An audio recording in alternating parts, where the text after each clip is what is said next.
Hello everybody and welcome back to MBTI and Enneagram Connections. My name is Toby. I'm sorry that I haven't made a video in a while, but I have studies and a girlfriend and a sister and I make videos when I can. So I just wanted to let you all know that I haven't forgotten you. I'll make these videos whenever I can. Anyway, I love talking about the Enneagram, I love talking about MBTI and what they can do. But today I want to talk a little bit about what these systems can do, but I also want to talk about what they cannot do.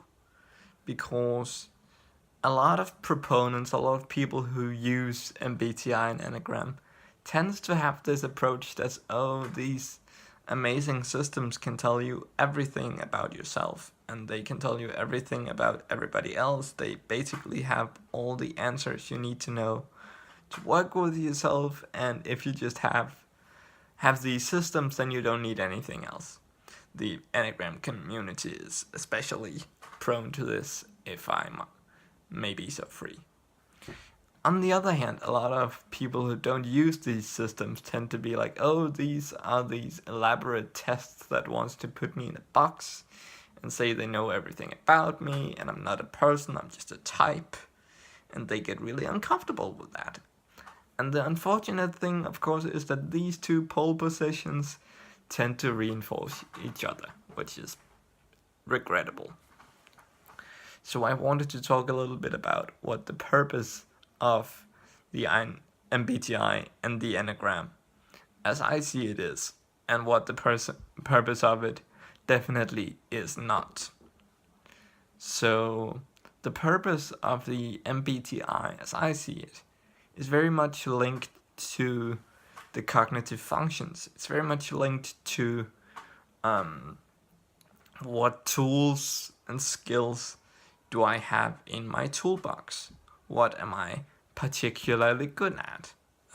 If you're an intuitive, you might be extremely good at making connections if you use extroverted intuition, or indeed analyzing the mind if you use introverted intuition.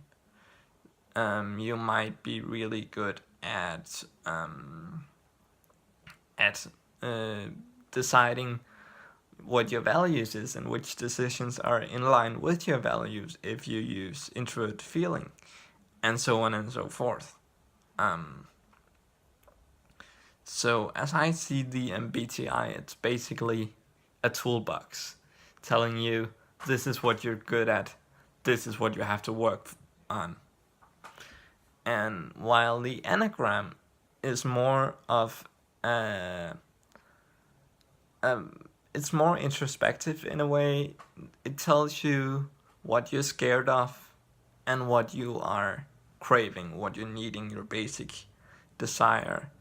And that can explain a lot of your behaviors, and it can explain a lot of your thoughts, and it can explain a lot of the things the way you go about life in many ways.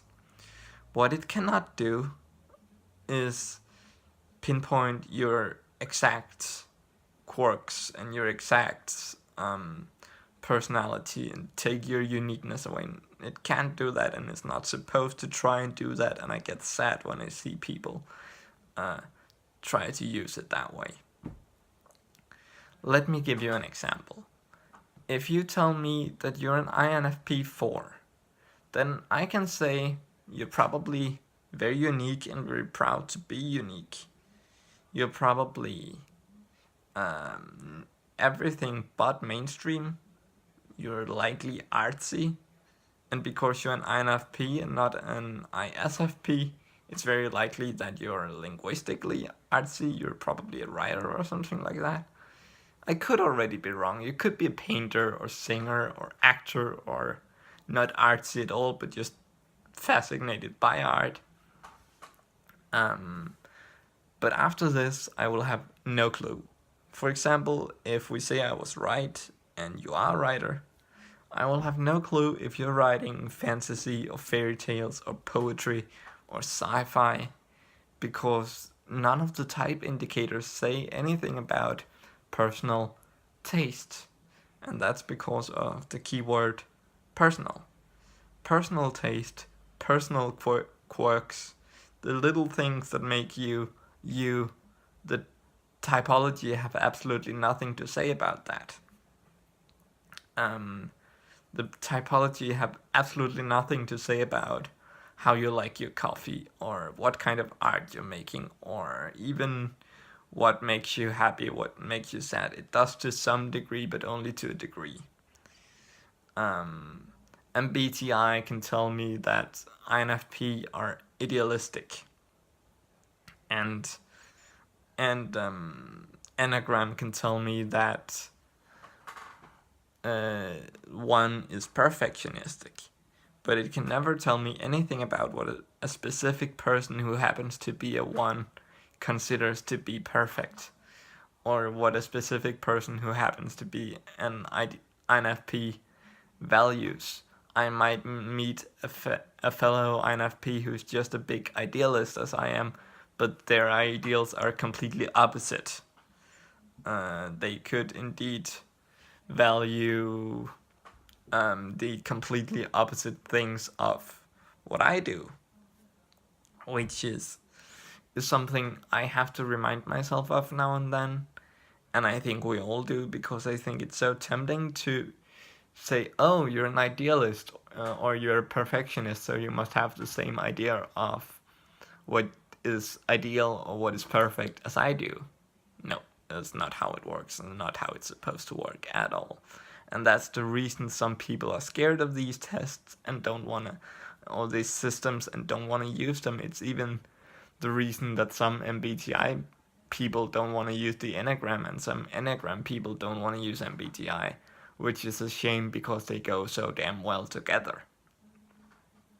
So, I'm sorry if this video got a little bit rambly, but or like rant-ish, but I just wanted to get out there that these tests are not supposed to put you in a box and say, oh, you're not a person, you're just a type.